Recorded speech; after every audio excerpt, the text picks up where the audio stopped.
안녕하세요. 생생법률쇼 진행을 맡은 최승호입니다. 매주 금요일은 주요 한 주간의 사건, 사고 짚어보고 분석합니다. 법률사무소 HY의 황미옥 변호사님 함께 하십니다. 어서 오십시오. 네, 안녕하세요. 법률사무소 HY의 황미옥 변호사입니다.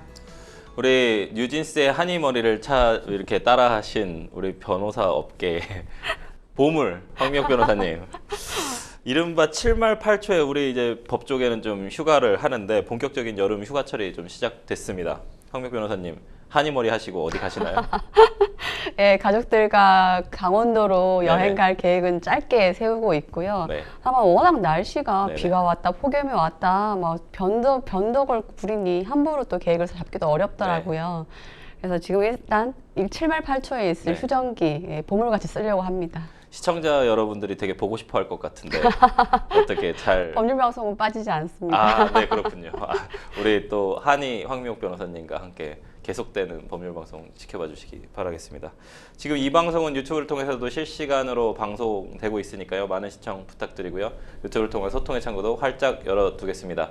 방송 중 궁금하신 질문도 올려주시면 저희도 답도 해드릴 테니까요. 많은 참여 바라겠습니다. 여러분은 지금 생생법률쇼 함께하고 계십니다.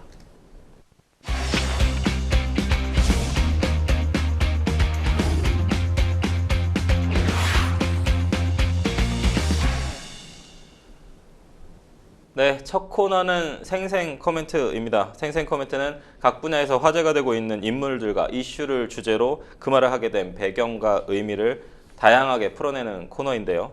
매주 금요일 한 주간 벌어진 사건, 사고에서 어떤 인상적인 코멘트가 나왔는지 분석해 보도록 하겠습니다. 첫 번째 생생 코멘트, 누구의 어떤 말인지 볼까요? 타다 기사도 노동자다. 상당한 이슈가 된 판결이죠. 대법원에서 나왔습니다. 이른바 타다금지법 영향으로 계약 해지됐던 기사 중 한 명이 대법원에서 프리랜서가 아니라 근로자로 인정을 받았습니다. 변호사님. 이른바 플랫폼 노동자가 근로기준법상 근로자에 해당된다라는 좀 인정받는 첫 판결이었습니다. 어떻게 보시나요? 예, 차량 호출 서비스 타다의 프리랜서 운전 기사들 70여 명이 지난 2019년 계약 해지 통보를 받았습니다. 19년이라고 하면 타다에 대해서 금지법 시행을 한다라고 맞습니다. 해서 이를 앞둔 예. 상황에서 회사 측은 프리랜서 운전 기사들을 일방적으로 해고 조치하게 된 건데요. 인원을 줄이는 차원이었죠. 이러한 상황에서 일방적 계약 해지는 다름 아닌 해고다라는 이유로 기사들이 부당 해고를 이유로 다투는 소송을 제기를 했습니다. 쟁점은 말씀 주신 것처럼 과연 프리랜서 운전 기사들도 근로기준법상의 근로자 지위를 인정받을 수 있을 것인가, 근로자로서 보호를 받을 수 있을 것인가가 바로 쟁점이었는데요. 공교롭게도 원심 법원들의 판단은 달랐습니다. 1심 법원은 타다의 운전 기사들은 배차 결정권이 스스로 있었다. 즉 판례에서 이야기하는 구체적인 지휘 감독이 아니라 스스로 업무 내용을 조절할 수 있는 스스로의 결정권이 있었다라고 봐서 근로기준법상의 지휘 감독 관계 없다. 근로자 아니다라고 봤죠. 그런데 네. 2심은 업무의 대부분이 소카 회사의 구체적인 지휘 감독이 있었다라는 이유로 정반대의 결론을 내렸습니다. 근로자가 맞다라고 봤는데요. 대법원 역시 2심 판단을 그대로 유지했습니다. 이유는 타다의 기사들이 마치 프리랜서처럼 일하는 것처럼 보인다. 하지만 실제로는 소카가 임금을 직접 결정하고 업무 내용도 결정하고 또 무엇보다도 소카가 만든 앱 알고리즘을 통해서 배차 배정을 받는 등 업무의 구체적인 내용에 대한 회사 측의 지휘와 감독과 결정이 있었다라고 보아서 결국은 근로기준법상 근로자에 해당한다라고 봤습니다. 결과적으로 플랫폼 노동자에 대해서 근로기준법상 근로자 지위를 처음으로 인정한 확정 판결이라고 보아야 합니다. 기술이 좀 발전을 하니까 또 이런 편리함 대신 또 찾아오는 법적 문제점들도 항상 있는 것 같은데 법은 항상 좀 느리게 사회에 좀 적응을 하는 것 같아요. 그래서 뭐 되게 소개할 만한 판결이지 않을까. 예전에는 이제 파견법 이런 부분들에 좀 문제가 있지 않았습니까? 그때는 이제 오프라인으로만 하니까 요즘 이제 온라인으로 이런 앱과 관련된 알고리즘 관련된 부분들이 많은데 플랫폼 노동자들 관련된 부분에서 이 노동자성을 좀 확대하는 게 세계적인 추세다. 왜냐하면 지금 아까 얘기해 주신 것처럼 임금하고 업무 내용도 결정되고 뭔가 그 시스템 안에서 돌아가는 부분들이 있기 때문에 좀 확대를 하는 게 세계적 추세인데 왜 사실상 우리나라는 그 추세를 따라가지 못하고 있다는 이런 비판을 받는 그런 실정 어떻게 좀 보시나요? 말씀 주신 것처럼 이미 유럽연합에서는 플랫폼 노동자들은 자영업자가 아니라 네. 노동자의 지위가 있다는 규정을 만들고 있었고요. 또 미국에서는 일부 주에서 플랫폼 노동자들에게 최저임금 적용하고 있습니다. 근로기준법 적용받는다고 본 것이죠. 그럼에도 불구하고 우리나라에서는 플랫폼 노동자들의 과연 근로자 지위를 인정할 것인가에 대한 입법 논의가 중단된 상황이었습니다. 현재 우리나라의 배달 라이더와 대리운전 업무에 종사하는 플랫폼 노동자만 하여도 80만 명이 육박한다고 하죠. 이번 판결에 대해서 일찍이 민주노총과 한국노총 측은 노동법 적용을 회피해온 꼼수였는데 결과적으로 플랫폼 업체들에 대해서 경종을 울리게 된 아주 환영할 만한 판결이다라고 입장을 표명했습니다. 그렇죠. 뭐 근데 어쨌든 대기업, 플랫폼 기업을 노동을 제공하고 이제 어쨌든 근로를 제공하고 그것도 정기적인 근로를 좀 제공을 하고 그러고 받는 임금인데 그런 임금으로 분류하지 않을 수 있다는 게 조금 저는 개인적으로 좀 상상은 좀 잘 안 됩니다만 플랫폼 노동자 80만 명 시대에 앞으로 좀 비슷한 소송에도 영향을 미칠 것 같아요, 변호사님. 다른 건 좀 다 차치하고서라도 근무계약서, 근로계약서부터 좀 제대로 작성하는 것이 우선이지 않을까 싶어요. 왜 자꾸 이런 근로계약서 작성 잘 안 되고 프리랜서 계약이다, 뭐 그 사람이 원해서 했다 이런 내용이 계속 될까요? 예, 말씀 주신 것처럼 플랫폼 노동자 규모는 80만 명입니다. 전체 취업자의 무려 3%를 차지하는 네. 상황이라고 하는데요. 고용노동부와 한국고용정보원이 2022년 플랫폼 종사자 규모의 근무 실태를 조사한 결과 말씀 주셨던 것처럼 고객 만족도 평가 등의 방법으로 일 배정 등에 영향을 미치는 플랫폼을 매개로 한 노무 제공자, 즉 플랫폼 노동자들인데요. 이 80만 명이 되어서 특히나 이 중에서도 코로나19를 거치면서 배달 배송 운전 업무 종사자는 더 많은 비중을 차지하게 된 상황이라고 합니다. 그런데도 불구하고 이들 중에 63%는 어떠한 계약도 맺지 않고 일한다라고 응답을 했다라고 하고요. 고용보험 가입률은 46%, 산재보험 가입률은 그보다 더 낮은 36%에 그쳤다라고 합니다. 즉 사회보험 가입자가 좀 증가하긴 했지만 절반도 되지 않는 노동자들이 사회보험의 적용의 바깥에 있는 상황이라는 거죠. 이 부분에 대해서 결과적으로 아무래도 진입장벽이 낮은 업종이다 보니 근로계약을 정식적으로 체결한다거나 서로의 근로계약의 내용을 명문화한다는 것에 대해서 많이 미진한 상황이고 빠른 채용과 함께 빠른 해고도 쉽게 만드는 아주 안 좋은 악법이라고 생각합니다. 네. 산업과 기술이 좀 발전을 하면 그에 따라서 법적인 보호책도 마련이 되는 것이 맞는데 그런 어떤 약간 좀 탈법 혹은 아니면 그런 좀 따라오지 못하는 어떤 법적인 부분을 이용하시는 분들도 상당히 좀 많은 것 같습니다. 그 부분이 좀 잘 해결됐으면 좋겠고요. 이어서 두 번째 생생 코멘트로 저희들은 넘어가 보도록 하겠습니다. 두 번째 생생 코멘트 좀 보실까요? 한국의 슬픈 일을 막자. 누가 하신 말씀이실까요? 슬픈 일.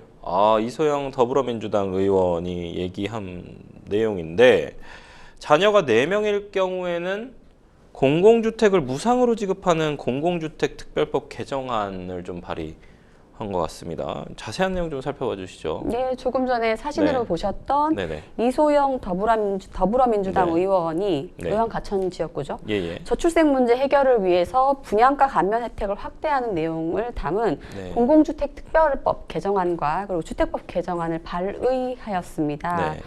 먼저 공공주택 특별법 개정안부터 보면 네. 4자녀인 경우에는 6년 후에 분양 전환할 수 있는 공공임대 방식으로 네. 공공주택을 무상으로 주는 방식, 그리고 3자녀인 경우에는 70% 가액, 네. 그리고 2자녀인 경우는 50%, 한 자녀인 경우는 30%로 가액으로 감면받는 방식의 공공임대 방식의 무상주택 네. 보급을 이야기를 하고 있고요. 네네. 또한 신혼부부 지원 기준도 이야기를 하고 있습니다.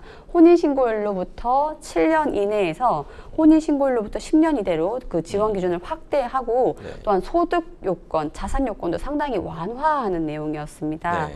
이소영 의원은 우리나라가 초고령 사회에 진입하기까지 채 1년도 남지 않은 상황에서 출생률을 올리기 위해서는 특단의 대책이 필요하다라고 하며 신혼부부의 주거비 부담을 대폭 완화해서 저출생 해소에 기여할 수 있을 것이다 라고 해서 입장을 발표했습니다. 근데 좀 유의미하고 좀 괜찮은 법안 발의인 것 같아요. 물론 뭐 상대적 박탈감이나 이런 부분도 있겠지만 예전에 이제 일본 같은 경우에도 결국은 이제 고령화 사회로 접어들면서 남는 집들, 렌트비나 주거 비용들이 증가를 하면서 실제로 도심에 남는 집들 때문에 골치가 아팠던 적이 좀 있거든요. 이런 부분에 대해서 국가가 어쨌든 좀 개입을 해서 초고령 사회에 접어들고 또 이제 저출생 관련된 부분을 좀 개선하기 위해서 이런 부분들에 대해서 좀 다자녀 혜택 혹은 신혼부부 혜택, 결혼도 좀 늘리고 출생도 좀 늘리고 이런 부분들에 대한 보완책을 좀 마련한 것 같은데 이 공공주택 특별법 개정안이 통과가 되면 다자녀 가정에 실제로 얼마나 도움이 될 거라고 좀 보시나요? 뭐 이 법안 내용을 들으시면은 네. 어느 정도 인식 개선은 되시죠. 이 정도면은 네네. 좀 숨통 틀만은 하다. 네. 네 자녀면은 도대체 한 달에 그쵸. 양육비가 얼마나 듭니까? 이러한 경우에는 네. 예, 주택을 보급하는 것이 네. 맞다라고 생각이 네. 들지만 또 그 다음을 생각을 하지 않을 수가 없죠. 이런 경우에 또 차별, 말씀 주셨던 것처럼 네. 여러 가지 사회재해에 대해서 과연 공평하게 배분이 되고 있는 것인가 이런 생각도 해봐야 되는 부분이고 어찌되었던 일 열심히 하시는 이소영 의원님의 개정안 네. 발의는 매우 환영합니다. 이 부분 사실은 이제 주택 보급, 그러니까 한마디로 국가에서 뭐 예를 들어 뭐 10억 하면 10억짜리 아파트를 주는 형태가 되지 않겠습니까? 근데 지금도 현재 다자녀면은 사실은 임대주택이나 이런 부분들은 좀 받을 수 있는 걸로 제가 알고는 있는데 이게 결국은 사실 이제 시청자분들이 좀 보셔야 되는 부분이 분양 전환이에요. 공공임대 아파트의 분양 전환 관련된 부분에서 상당히 이슈가 좀 있었습니다. 그러니까 분양을 전환을 할 때 뭐 6년이든 10년이든 뭐 5년이든 살고 나서 임대주택을 분양으로 전환을 할 때 거기에 추가 분담금이 있어요. 왜냐하면 이제 아파트 가격이 올라가 버리면 실제로 그걸 주고 사야 됩니다. 추가 분담금을. 근데 추가 분담금을 낼 수가 없는 상황들이 발생을 하거든요. 과거에 이제 성남이나 이제 분당 같은 경우는 가격이 많이 올라가면서 공공임대주택 분양 전환하는데 분양 전환 내가 살던 집에서 쫓겨나야 되는 어디 뭐 서민에게 뭐 5억, 10억 이라는 큰 돈이 어디 있습니까? 이런 부분들에 대한 부분 뭐 대안도 분명히 마련이 되어야 할 것 같고 이게 그냥 단순히 다자녀를 지원한다라는 그냥 포퓰리즘적인 부분이 아니라 실질적으로 새 집을 준다. 라는 내용이라면 그 부분 사회적 논의가 좀 필요해 보입니다, 변호사님. 그렇죠? 이 가운데 좀 출생아 수가 전년 대비 좀 증가로 전환을 하면서 2달 연속 플러스 기세를 이어가고 있습니다. 월 출생아 수가 2개월 연속 증가한 것은 약 9년 만의 일이라고 하는데 어떤 배경이 있었을까요? 네. 24일 통계청이 발표한 5월 인구 동향에 따르면 5월 출생아 수는 19,547명 이라고 합니다. 네. 지난해 5월보다 514명 증가했고요. 또한 지난 4월에 이어서 2개월째 증가세를 보이고 있는 상황이라고 합니다. 좀 숨통이 트이나 이젠 좀 반등하나라는 생각이 들기도 하고 이유는 무엇인가라고 확인하고 싶은데요. 예상하시겠지만 사실 우리가 역대 처음으로 겪어보는 코로나19 팬데믹이 있었지 않습니까? 그 당시에 모든 결혼이 지연이 되고 있었습니다. 네. 그런데 2022년 8월부터 지난해 상반기까지 엔데믹 사태 이후에 결혼권이 계속 집중이 되다 보니 자연스럽게 출생아 증가도 일부 영향을 미친 것으로 보고 있고요. 실제로 통계청 측에도 엔데믹 후에 혼인이 늘어난 기간에 따라 또 하반기에도 출생아 수 증가 추이가 있을 것으로 예상을 하고 있습니다. 늘어난 혼인 건수가 하반기에도 출생수에 영향을 줄 것으로 보고 있는데요. 이처럼 혼인이 늘면 어쩔 수 없이 출산이 늘어날 수밖에 없으니 이런 부분 다시 한번 눈으로 확인하고 있는 상황이지요. 30대 초반에 혼인들이 좀 늘고 있다. 미루다 결국은 좀 하고 있는 것 같다. 혼인 건수와 출생아 수가 좀 반등하게 된 데는 좀 전국 지방자치단체들의 통큰 결혼, 출산, 장려 정책도 한몫했다는 분석도 있습니다. 눈에 띄는 정책 혹은 있으시면 변호사님 좀 살펴봐 주시죠. 예, 뭐 출생아 수를 늘리기 위해서 사기업과 공기업과 지방자치단체까지 모두 팔걷고 나서는 분위기인데요. 이처럼 혼인 건수 증가되고 결혼 장려금을 지원하는 것 때문에 이 과정 지자체는 통 큰 현금성 지원까지 아끼지 않고 있습니다. 이 덕분에 저출생 정책이 효과를 보는 것이 아닌가라는 이야기도 나오는데요. 대전 눈에 띕니다. 대전이 많이 늘었다고 하죠. 만 19세에서 39세 신혼부부에게는 최대 500만 원의 결혼 장려금을 주고 있습니다. 전남도 청년 부부에게 결혼 축하금 지원하고 있고요. 또 인천은 18세까지 아이 한 명당 총 1억 원을 지원하겠다라는 1억 플러스 정책. 그리고 울산은 출산지원금을 자녀 한 명당 60만 원에서 500만 원까지 지원한다고 하고요. 또 모든 출산 가정에게 산후조리비도 지원하고 있다고 합니다. 또한 신혼부부를 대상으로 한 파격적인 정책도 눈에 띄는데요. 대전은 청년주택 2만 호 정책 펼치고 있고 인천은 천원주택, 그리고 울산도 공공임대주택에 거주하는 결혼 10년 차이내 가구에게 주거비 지원 정책 등 통 큰 지자체의 정책들이 또 빛을 발하는 것으로 보입니다. 사실은 좀 일시적으로 현금 살포한다라는 비판이 있는 것도 있고, 사실 뭐 그거 뭐 500만 원, 1000만 원 때문에 결혼하겠냐, 이런 뭐 애 낳겠냐 이런 얘기도 있는데, 사실 주거 정책 관련된 부분은 사실 좀 영향을 많이 미칠 것 같아요. 사실 아까 앞에서 나왔지만 다자녀에게 좀 혜택을 준다거나 이런 주거 정책, 워낙에 렌트비가 비싸니까요. 주거비는 항상 높았지만 그럼에도 불구하고 이 부분 때문에 이제 결혼 못 하시는 분들도 제 주변에 상당히 많거든요. 이제 그런 부분들을 좀 보면 상당히 좀 유의미한 정책들이 많이 나오고 있다라고 좀 보여집니다. 지자체에서는 좀 결혼을 좀 장려하고 저출생 문제 해결한다는 취지에서 요거 저도 이제 뉴스 보고 되게 놀랐는데, 미혼 남녀 만남 행사 재밌더라고요. 어쨌든 지자체에서 이런 걸 하는 거지 않습니까? 마련하고 있다고 하는데 성과가 꽤 괜찮았다고요. 예. 저도 한 뭐 반절이 성원이 됐다. 예, 네. 맞습니다. 그 시작은 대구였죠. 대구 네. 달서구청 측이 결혼 장려팀을 신설했습니다. 네. 결혼 장려팀을 신설해서 또 대구광역시의 홍준표 시장도 나서서 네네. 또 특별한 프로포즈 장소도 만들기도 하고요. 이러한 부분이 빛을 발한 것인지 지금까지 169커플이 100년 가약을 맺었다고 합니다. 놀랍죠? 또 전남으로 가볼까요? 전남 네. 광양시는 최근에 솔로 엔딩 행사를 열어서 커플 9쌍을 탄생시켰다고 하고요. 네. 또 경기 성남시는 솔로몬의 선택이라고 해서 네. 2년째 소개팅 주선자로 지자체가 나서고 있습니다. 네. 대구 달성구청장은 사업 초기에는 왜 지자체가 중매 역할을 하느냐라면서 곱지 않은 시선이 많았지만 네. 저출생 극복을 위해서 긍정적인 인식 확산이 필요하다라고 하여서 지금처럼 많은 커플이 탄생한 것에 대해서 소기의 성과로 보고 있다고 합니다. 지자체가 사실은 이제 지자체 예산을 써가면서 행사를 진행하는 것에 대해서 곱지 않은 시선도 분명히 있을 것 같은데, 지자체에서 아이가 나오고 결혼을 하면 분명히 지자체의 활성화에도 분명히 좀 도움이 될 것 같고, 요즘에 이제 소멸되는 지자체들도 상당히 많지 않습니까? 그런 부분들에 대한 것까지 이제 조금 계산을 하면 사실 지자체에서 이런 행사하는 거 국가에도 도움이 되고 지자체에도 도움이 되고, 또 그 자리에서 만났었던 이제 성혼된 이제 커플들에게도 도움이 되지 않을까 하는 좀 생각이 듭니다. 아이를 좀 키우기에 좋은 나라를 만들려면 어떤 정책이 좀 우선되어야 될지, 아이 문제는 또 다른 문제인 것 같습니다. 결혼율, 그러니까 결혼하는 혼인율하고 출생률은 또 좀 다른데, 출생을 안 하시는 분들의 얘기를 많이 들어보면 아이를 키우기가 너무 힘들다. 사실 아까 산후조리원비 지원해 준다고 하지만 실제로 아이를 키우는 것은 1년 단기가 아니라 뭐 10년, 20년 이렇기 때문에 사회적인 구조가 확실히 대가족 사회에서 핵가족 사회로 오면서 많이 부족해져서 상당한 부담이 있습니다. 실제로는 워킹맘들 뭐 아니면 이제 둘 다 이제 일을 하는 경우들이 많기 때문에 어떤 대책이 좀 필요하다고 보세요? 글쎄요, 제가 자주 애시청하고 있는 유튜브 채널에 보면 네. 최재천 교수님께서 이번에도 유명한 교수님이시죠.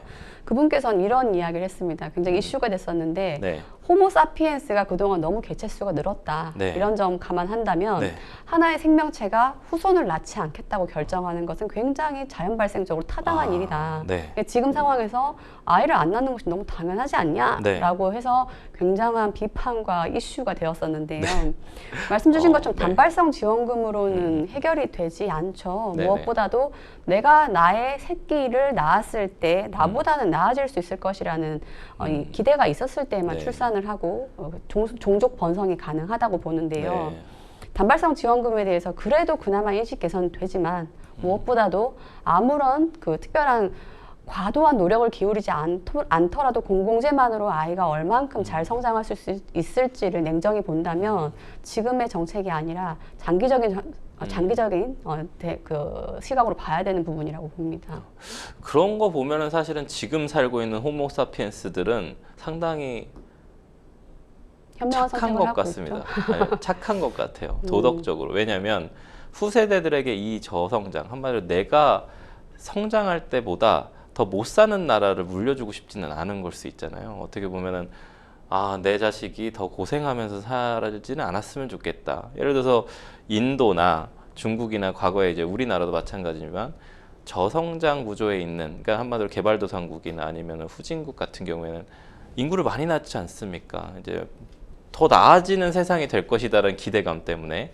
근데 지금 우리나라는 어쨌든 뭔가 더 발전할 것 같다라는 기대감이 없어서 못 낳고 있다라는 생각도 호모사피엔스는 할 수 있다라는 얘기를 좀 들으니까 한편으로는 참 좋은 부모다라는 생각을 하면서도 한편으로는 그런 현실이 조금 안타깝다라는 좀 생각도 듭니다. 저희는 두 번째 생생 코멘트는 마무리하고요. 세 번째 생생 코멘트 넘어가도록 하겠습니다. 세 번째 생생 코멘트 좀 볼까요? 제가 살게요. 누리꾼들이 제가 살게요라고 했는데 이게 어떤 상황일까요? 이게 참 제가 살게요. 좀 안심이 되는 말인 것 같기도 한데 270만 원어치 고기를 좀 주문을 해놓고 노쇼를 한 손님이 있어서 피해를 봤다는 고깃집의 사연이 좀 전해졌는데 270만 원어치를 누리꾼들이 제가 살게요 했다는 뜻이겠죠? 예, 맞습니다. 네. 제가 살게요라는 말만 들어도 좀 안심이 되는데요. 자신을 군부대 상사라고 속인 채 주문을 한 손님이 있습니다. 이 네. 손님은 매장에 전화를 해서 우리 군부대에서 먹으려고 하는데 대용량으로 구매를 원한다 네. 하여서 삼겹살과 목살과 한우 등심까지 거의 60kg을 와, 저렇게 다 주문했다고 준비를 했어요. 합니다. 지금 화면 예. 나오고 있는데. 이 주문을 받은 업주는 약간 미심쩍다는 생각을 하면서도 그럼에도 불구하고 워낙 큰 주문이지 않습니까? 네. 그래서 하나하나 반나절을 들여서 다 고기 손질을 해서 준비를 해두었는데 결과적으로 주문했던 해당 손님은 전화를 걸어도 받지 않았고 카카오톡에서는 차단당했다라고 합니다. 이러한 점에 대해서 이 업주는 이미 작업해놓은 칼질 다 해놓은 고기들을 어떻게 처리할지 모르겠다라고 하면서 노쇼 장난질을 당한 울분을 토한 글이 올라왔다고 합니다. 아니 저런 일을 왜 하는 걸까요? 사실은 왜 노쇼 저거 좀 과도하지 않습니까? 저거는 형사처벌해야 되는 거 아닌가요, 변호사님? 네. 근데 이런 상황에서 또 이제 천사같이 또 누리꾼들이 고기를 좀 직접 구매를 해서 완판을 시켰다고 해요. 정말 네, 대단합니다. 네. 이러한 안타깝고 마음 아픈 사연이 전해지자 네. 일면식도 없는 누리꾼들이 먼저 나서서 제가 고기를 대신 주문하겠다, 어, 구매하겠다라고 네. 합니다. 구매 페이지를 열어달라, 목살 주문하겠다. 평소 고기 많이 하는데 이 기회에 좀 사고 싶다라고 해서 고기를 소분해서 팔기 시작했고요. 네. 결국 하루도 되지 않아서 완판됐다고 합니다. 이러한 업주 측은 감사의 메시지를 올렸다라고 하고요. 뿐만 아니라 추가로 목살에 대해서 추가로 삼겹살 이벤트까지 열었다라고 합니다. 그래서 이런 점 참 듣는 사람도 마음이 따뜻한데요. 네. 한편으로는 허위 주문했던 이 손님 가만둘 네. 수 없죠. 그렇죠. 피해 업주는 경북 영천경찰서에다 주문했던 해당 손님을 영업방해죄 네. 그리고 사기죄로 고소한 상황입니다. 아 그렇군요. 저 화면 보면서 되게 훈훈해지고 살짝 소름이 돋았는데 역시 세상 아직 살만합니다. 영업방해랑 사기죄로 좀 고소해서 좀 처벌 받았으면 좋겠는데 요거는 아직 좀 진행 중인가요?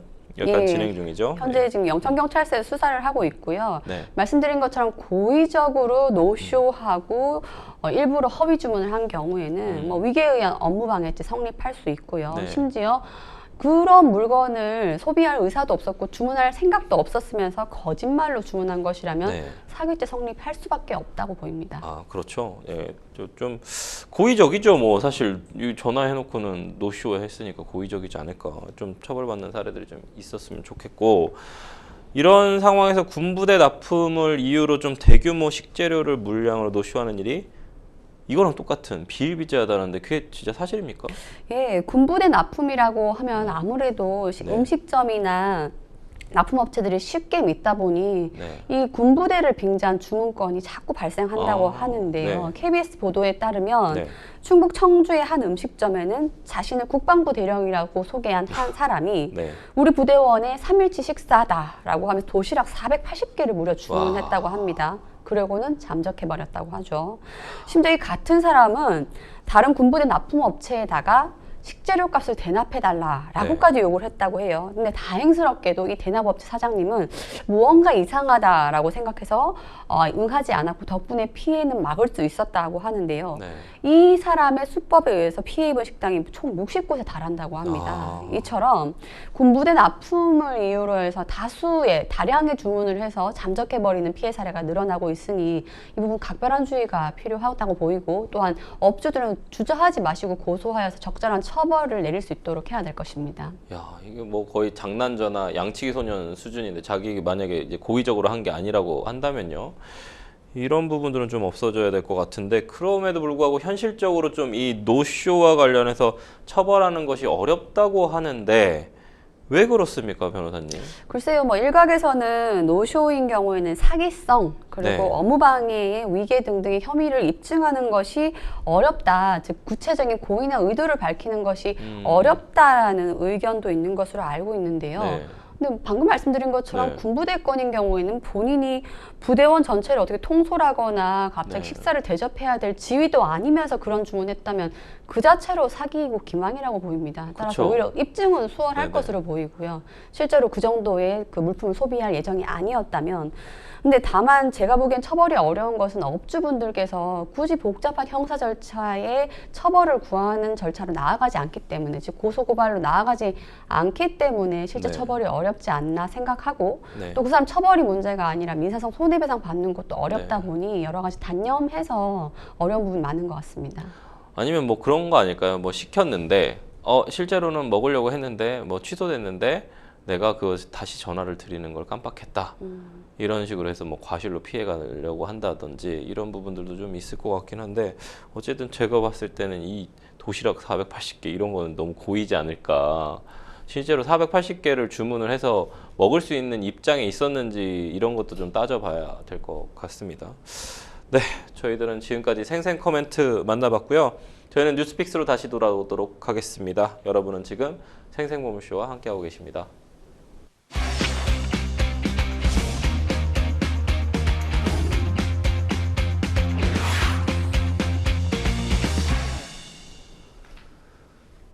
네, 분야별 가장 핫한 소식을 집중 분석해보는 시간 뉴스픽스 시작합니다.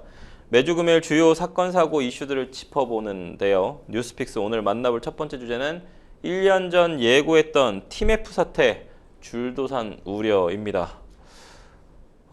팀원하고 위메프 합쳐서 팀F라고 한 건데 900만 명이나 회원 가입이 되어 있는 플랫폼입니다. 큐텐이 운영하는 팀원과 위메프의 대금 정산 지연 사태 어떻게 돌아가고 있나요, 변호사님? 예, 한때 쿠팡과 어깨를 나란히 했던 티몬과 위메프가 판매대금 정산 지연 사건으로 지금 논란을 크게 빚고 있습니다. 네. 이 더 심각한 점은 이번만 잠깐 밀린 것이 아니라 이미 처음에 이제 나왔던 것처럼 예. 계속 정산 지연이 계속되고 있었다고 1년 다고 하고 1년 전부터 그런 일이 있었다고 하는 거죠. 네네. 가장 심각한 것이 결국 이제 터진 셈인데요. 네.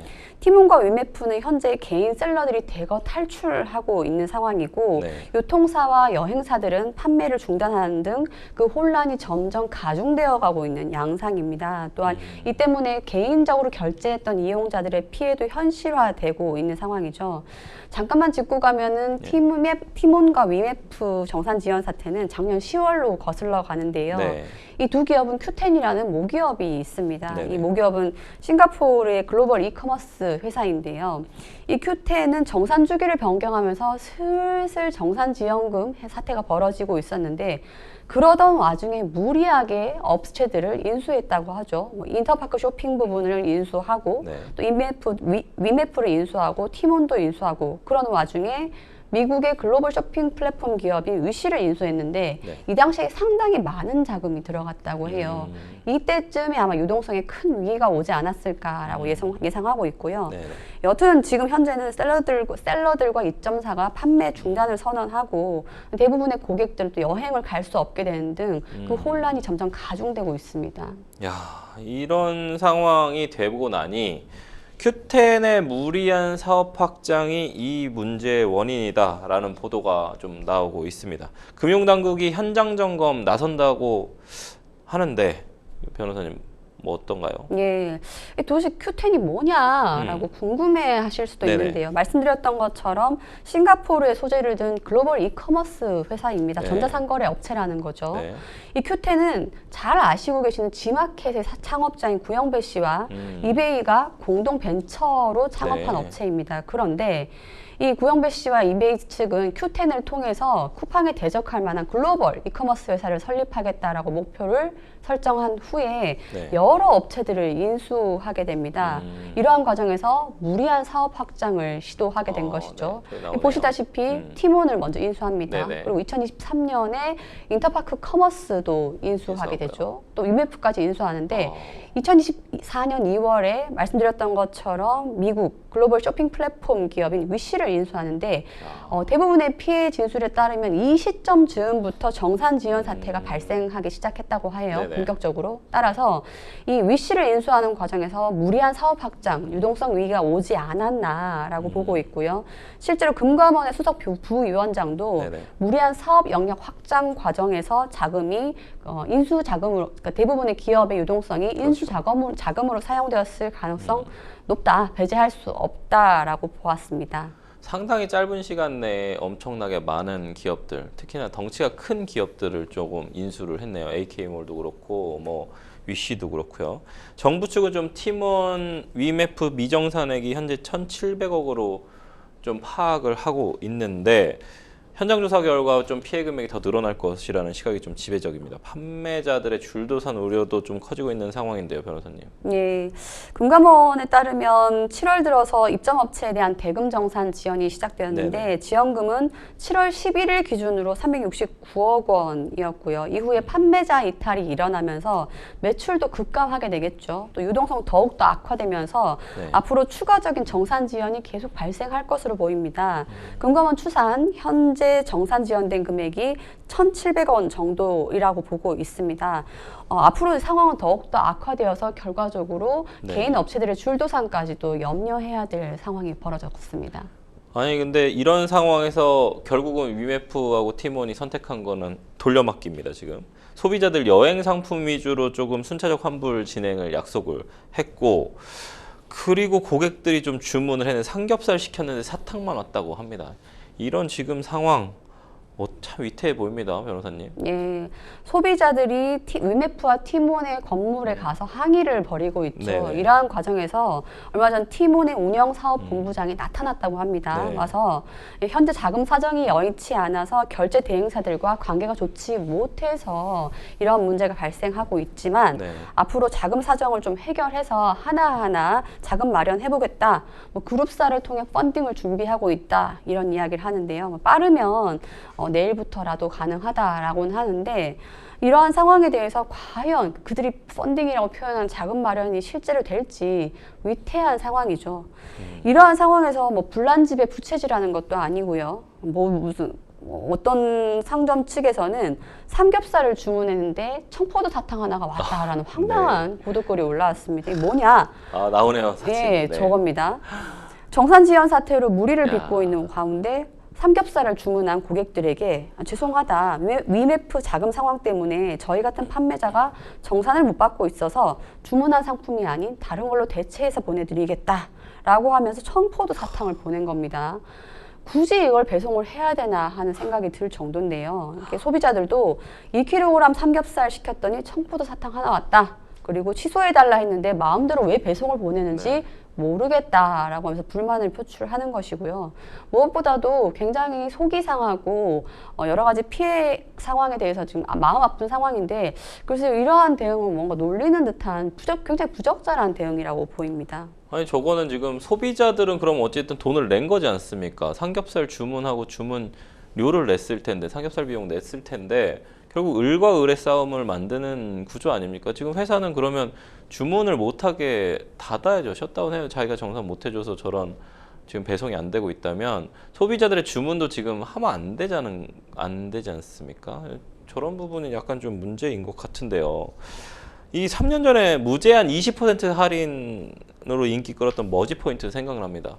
변호사님, 향후에 이 사태 어떻게 될 거로 좀 예상하시나요? 예, 말씀 주셨던 것처럼 머지포인트 사태 잊을 수가 없죠. 당시에도 피해 개인들이 찾아가서 항의를 하고 굉장히 아픈 소식이 많이 들렸었는데요. 안타깝게도 지금의 상황에 대해서 대부분의 그 예측치로는 아마도 가구 업체와 식재료 업체까지 피해는 확산될 것이다라고 보고 있고요. 또한 판매자들 정산이 지연된 것이 아니라 정산금 받지 못한 판매자들의 연쇄 부도 사태까지도 우려된다라고 해서 상황은 점점 심각해질 것으로 예측됩니다. 위메프 팀원에 뭔가 주문하셨던 분들은 상당한 피해가 좀 예상이 됩니다. 좀 안 하지 않을까요? 이제 뭐 저희 방송 보시면은 안 하게 될 것 같은데, 위메프랑 팀원은 조금 좀 조심하셔야 될 것 같습니다. 저희는 첫 번째 뉴스픽스 마무리하고요. 두 번째 뉴스픽스로 넘어가 보도록 하겠습니다. 두 번째 뉴스픽스 주제 볼까요? 태권도장 5세 아동 결국 숨졌습니다. 관장은 유족에 합의해달라 라고 했네요. 우리 계속 사건 사고에서도 다루긴 했습니다만 참 가슴이 아픕니다. 지난 12일 태권도장의 관장의 학대로 의식 불명 상태였던 5살 아이가 결국은 숨졌습니다. 변호사님, 어떻게 보시나요? 잠시 사건을 좀 짚어보면요. 경기 양주시 덕계동의 한 태권도장에서 발생했던 일입니다. 한 아이가 심정지 상태로 병원으로 이송이 됐죠. 그리고 치료를 받던 상황에서 23일 사망했는데요. 이 사망한 아이는 5세의 남아라고 합니다. 남자아이였는데요. 사건의 경위는 이렇습니다. 앞서서 지난 12일에 이 태권도 관장이 자신이 운영하는 태권도장에서 말아 세워놓은 매트에다가 이 5살 남자아이를 거꾸로 놓은 채 20분 동안 방치한 일이 있었습니다. 아이는 의식을 잃게 되었고요. 결국 이 관장은 얼른 인근 병원으로 데려가 심폐소생술을 받게 했지만 아이는 사망했죠. 근데 분노스러운 부분은 이 태권도장의 CCTV 영상을 관장이 삭제했다는 부분이죠. 아동학대법에 따르면 이 CCTV 영상을 마음대로 삭제하는 것 자체로도 처벌 대상인데요. 그럼에도 불구하고 그 처벌을 감수하고서라도 삭제를 해버린 것입니다. 이 관장에 대해서 최초의 경찰은 아동학대 중상해 혐의로 검찰에 송치했습니다. 그런데 아동이 사망함에 따라 아동학대 치사로 죄명은 변경될 것으로 보이고요. 이러한 상황에서 많은 지켜보는 소식을 들은 국민들이 마음 아파하는 상황이었죠. 네, 정말 좀 절대 발생해서는 안 되는 일이 벌어졌습니다. 이 유가족들의 말에 따르면 아이가 너무 활동적이고 그저 친구들이랑 어울리는 게 좋아서 태권도장을 다닌 거라고 하는데요. 정말 가족 입장에서 상상도 못할 일이 벌어졌고, 우리 국민들이 봤을 때도 이 아이가 무슨 죄가 있겠습니까? 정말 좀 사고냐 범죄냐? 이게 사고입니까? 이게 사고인지 저는 잘 모르겠습니다만, 유족들이 한두 번이 아니었을 것이다라고 하면서 상습성을 좀 주장을 하고 있거든요. 이 말아놓는다는 게 말이 됩니까, 아이를? 지금 경찰이 이야기하는 바에 따르면 아마 이 태권도장에서는 여러 아이들에게 글쎄요, 체벌이라고 해야 될까요? 장난이라고 해야 될까요? 이러한 형식의 일들이 자주 있었다라고 합니다. 유족들은 분명히 사망한 5살 남자아이는 굉장히 활동적이고 활달한 아이였기 때문에 그런 점 감안해서 친구들과 즐겁게 어울리라라는 취지로 태권도장으로 보냈는데 네 번째 생일을 불과 한 달 앞둔 상황에서 아이가 사망해버린 상황이죠. 네. 글쎄요, 유족들의 마음은 무엇에도 비견될 수 없을 것 같은데요. 이러한 부분에 대해서 알고 봤더니 말씀 주신 것처럼 여러 차례 반복적인 일이 있었다. 심지어 사망한 아이뿐만 아니라 다른 아이들에 대해서도 이처럼 매트에 아이를 넣고 말아서 거꾸로 넣는 사건들이 몇 번 있었다라는 것이 드러나게 되었고 네. 이 점에 대해서 우리 아이도 자칫하면 사망할 뻔했구나. 우리 아이도 매트에 넣어졌구나를 알게 된 학부모들이 추가 고소도 접수한 것으로 알려져 있습니다. 그러니까 이게 학대를 하고 나서 장난이야. 아이들한테 장난이야. 관장님이 장난쳤어. 이해가 안 되는 부분이죠. 이게 거꾸로 매다는 건 왜 하는 겁니까, 대체? 다른 학부모들도 그 추가로 고소장 접수했고, 근데 CCTV 또 삭제했고, 이 관장 지금 행동들이 사실은 좀 계속 이해가 안 됩니다. 사건 발생 처음부터 지금까지 뭔가 너무 좀 이해 안 되는 부분들 많은데 가장 특히 좀 이해가 안 되는 건 유족한테 한마디의 사과도 없이 제발 합의를 해달라. 아이가 물론 상해 상황이었으면 모르겠지만 지금 이제 사망을 한 상황이거든요. 합의를 해달라. 진정어린 사과 없이 합의를 해달라고 하면 합의를 할 수 있는 부모가 대체 누가 있을까요? 그렇죠. 이제 사실 업무를 하다 보면 합의라는 것은 굉장히 세심하고 예민한 부분이죠. 그렇죠. 이런 상황이라고 하면 이제 막 사망한 결과를 접한 유족의 심정은 뭐라고도 말을 할 수 없죠. 이럴 그렇죠. 때에는 초기부터 합의라는 말을 꺼내시는 거는 금물이고요. 네. 사과도 사실 모든 사과는 섣부르는 상황이니까 좀 네. 지켜보시는 것이 맞고, 그 일각에서는 그런 얘기를 하죠. 가장 적나라한 진실이 최선일 때가 있습니다. 이럴 때는 CCTV 삭제했던 이유, 그리고 네. 평소에는 어떻게 했었는지, 그 밑에 본인의 실제의 의도는 무엇이었는지를 성실하고 최선을 다해서 경찰 조사를 받으시는 게 맞고, 은폐하려는 것부터 중단하는 게 맞고, 합의는 시기상조라고 보이는데 그럼에도 불구하고 관장 측이 합의 이야기를 한 것 같습니다. 글쎄요, 뭐 관장은 한마디 사과도 없이 합의를 해달라. 유족 측에 이렇게 말씀은 하셨습니다만은 그런 말씀을 다 믿긴 좀 어렵고 분명 변호인이 있을 것이기 때문에 무언가 이제 그런 합의라는 이야기가 굉장히 불편하고 힘들게 다가왔기 때문에 이런 이야기까지 나왔을 걸로 보여요. 그런데 문제는 말씀드렸던 것처럼 일단 진상을 낱낱이 밝히는 것에서부터 사과는 시작된다고 보입니다.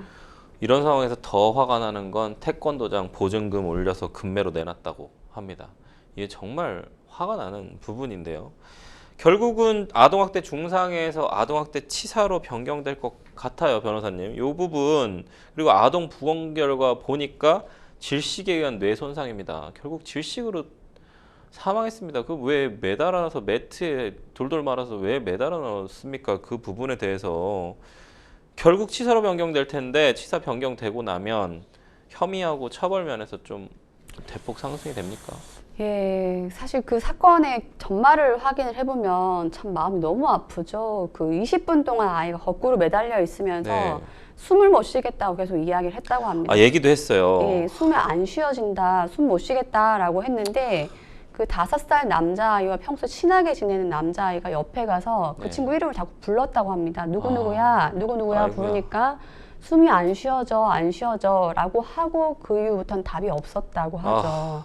이런 과정을 들으면 참 가만히 있기 힘들죠. 굉장히 마음 아픈 상황인데 결국은 어쩔 수 없이 아동학대 치사의 혐의로 바뀌게 되었고요.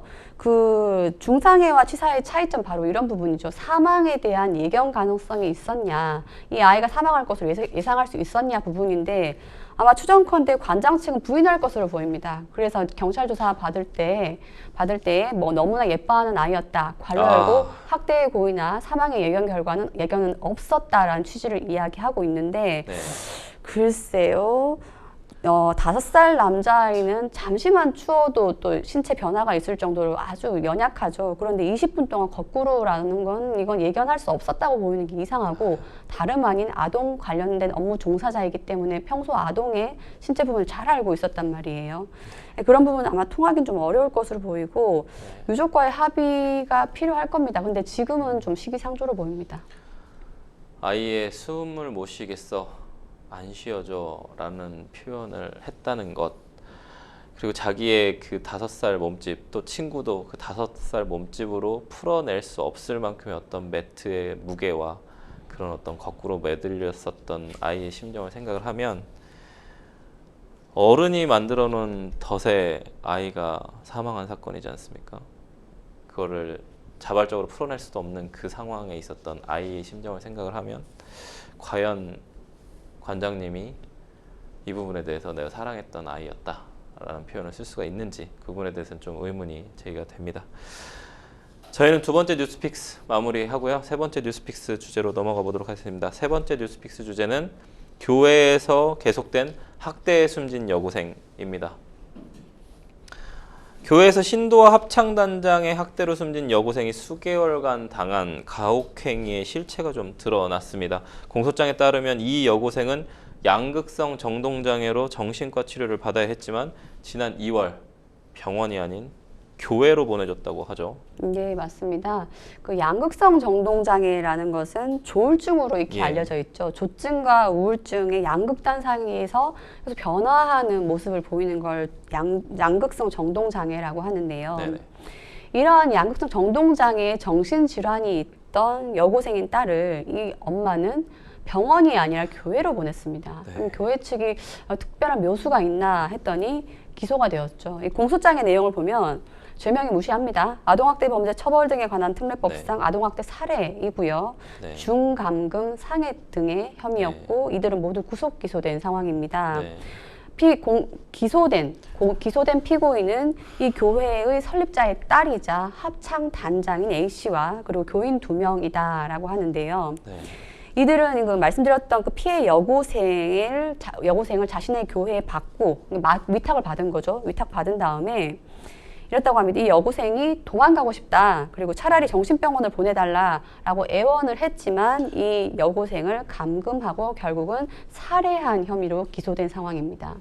야, 가혹행위가 어마어마합니다. 합창단원과 신도는 여고생을 5일간 잠을 재우지 않고 성경 필사, 계단 오르기 등을 좀 지시를 했다고 하는데, 인터넷 검색으로 더 강하게 여고생을 학대할 방법을 찾기도 했다는데, 왜 이런 종교에서 이런 일들이 자꾸 발생을 할까요? 악마가 좀 따로 없는 것 같습니다. 맞습니다. 그 MC님께서도 아마 많은 판례들 보셨겠지만 중상의 감금 이런 내용들을 보면 의외로 종교 집단에서 이런 일들이 맞아요. 발생하는 경우가 네. 많습니다. 종교의 힘을 빌어서 이 사람을 치유할 수 있다고 맹신에 빠진 나머지 네. 온갖 가혹행위를 다 하고 사람을 살해하게 만드는 것이죠. 본건도 유사한 건이라고 보이는데요. 네. 이들의 행위 사실을 공소장으로 확인을 해보면 팔과 다리 등을 뒤로 결박한 채 입을 막고 눈을 가리고 지하 1층부터 7층까지의 계단을 1시간 동안 오르내리도록 지시를 했다고 합니다. 이 네. 가능한 자세인지 모르겠어요. 잔인합니다. 잔인해요. 네, 이렇게 학대 행위를 했고요. 네. 또 이 교인들은 직접적으로 학대 행위를 할 때마다 아까 말씀드렸던 설립자의 딸이자 합창 단장인 A 씨에게 보고를 했는데 네. 이 A 씨는 어떻게 하냐면 과하다거나 중단시키지 않고 계속시켜라. 그리고 여유를 가지면 안 되고 물러서면 안 된다. 좋아질 거다. 그리고 엄청 야단쳐야 된다라고 더욱더 휘몰아쳤고요. 이 가혹행위를 지속할 수 있게 승인하고 지휘하는 역할을 직접 담당했습니다.